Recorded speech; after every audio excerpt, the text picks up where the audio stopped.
ఉన్న పోలీసులు నిజంగా కూడా వారు వ్యవహరిస్తున్న తీరు అత్యంత దారుణం, అత్యంత అమానవీయం.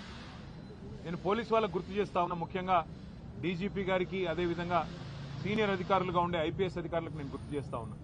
అట్లాగే పోలీసు అధికారులు కింది స్థాయిలో ఉండేవాళ్ళు, వాళ్ళకు కూడా నేను గుర్తు చేస్తా ఉన్నా.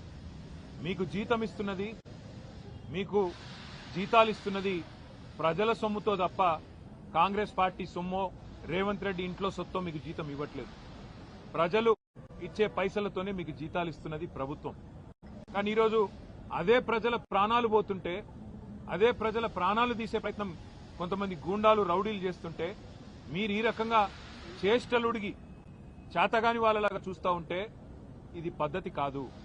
ఇక మేము కూడా మీరు ఈ రకంగానే నిశ్చేష్టులుగా చూస్తుంటే, ఏ యాక్షన్ కూడా తీసుకోకుండా ఇట్లనే గమ్మున ఉంటే మరి మేము కూడా తిరగబడే రోజు వస్తుంది. రాష్ట్రం మొత్తంలో కూడా శాంతి భద్రతల సమస్య వస్తుంది. గుర్తుపెట్టుకోండి. ఇప్పుడు భారతి గారు ఇప్పుడు నిజంగా కూడా చాలా సీరియస్ కండిషన్లో ఉన్నారు. దాదాపుగా మొత్తం ఆమె పెల్విస్ బోన్స్ కానీ, మొత్తంగా యూరినరీ బ్లాడర్ కానీ మొత్తం పంక్చర్ అయిపోయిన పరిస్థితి, చాలా క్రిటికల్ గా ఉన్నారని చెప్పి డాక్టర్లు కూడా చెప్తా ఉన్నారు. సర్జరీలు ఒకటి కాదు 3 సర్జరీలు చేయాల్సి ఉంది. దాదాపు 3 వారాలు ఇక్కడే ఉండాల్సిన పరిస్థితి ఉన్నది.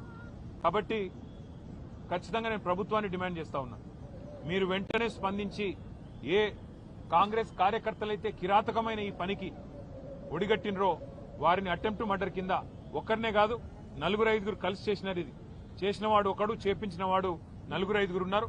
అందరినీ అటెంప్ట్ మర్డర్ కింద బుక్ చేయాలి, ఖచ్చితంగా కఠినంగా శిక్షించాలని డిమాండ్ చేస్తా ఉన్నాం. రెండవది, ఆ కుటుంబం ఇవాళ నష్టపోయి మొత్తం పిల్లా పాపతో సహా ఇవాళ హాస్పిటల్ ముందు దాదాపు 1 నెల రోజులు ఇక్కడ ఉండే పరిస్థితున్నది.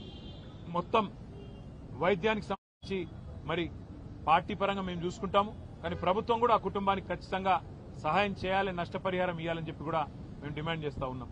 దాంతో పాటు నేను ఇంకొక మాట కూడా ఈ రాష్ట్ర ప్రభుత్వానికి, ముఖ్యంగా రాష్ట్రంలో ఉండే పోలీస్ యంత్రాంగానికి చెప్తా ఉన్నా, మళ్లీ చెప్తా ఉన్నా. మేము 2 ఏళ్లైంది ఈ ప్రభుత్వం వచ్చి.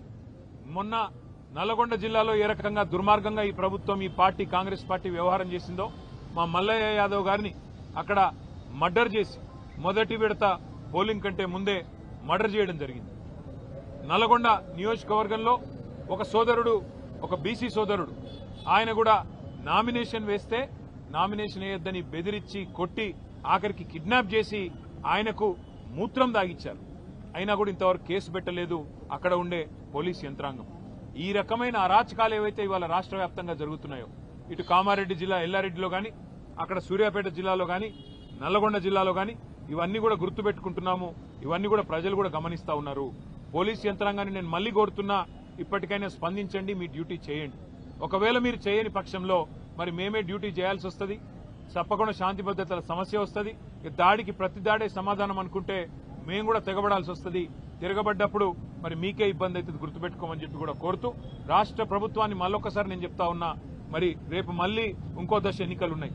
ఈ రకంగా ఆవేశాలకు లోనయ్యే విధంగా మీ కార్యకర్తలను మీరేదైతే రెచ్చగొడుతున్నారో ముఖ్యమంత్రి గారు మీ భాషతో ఇష్టం వచ్చినట్టు మాట్లాడుతూ, నోటికొచ్చిన దూషణలు మాట్లాడుతూ, ఇది మంచిది కాదు ప్రజాస్వామ్యంలో. ఇకనైనా సవరించుకోండి, లేకపోతే జరగబోయే పరిణామాలకు మీరే బాధ్యత వహించాల్సి ఉంటుందని చెబుతూ, భారతి గారి కుటుంబానికి, అదేవిధంగా గాయపడ్డ మిగతా కుటుంబాలకు కూడా వైద్య ఖర్చులు మొత్తం పార్టీ నుండే మేమే భరిస్తాము.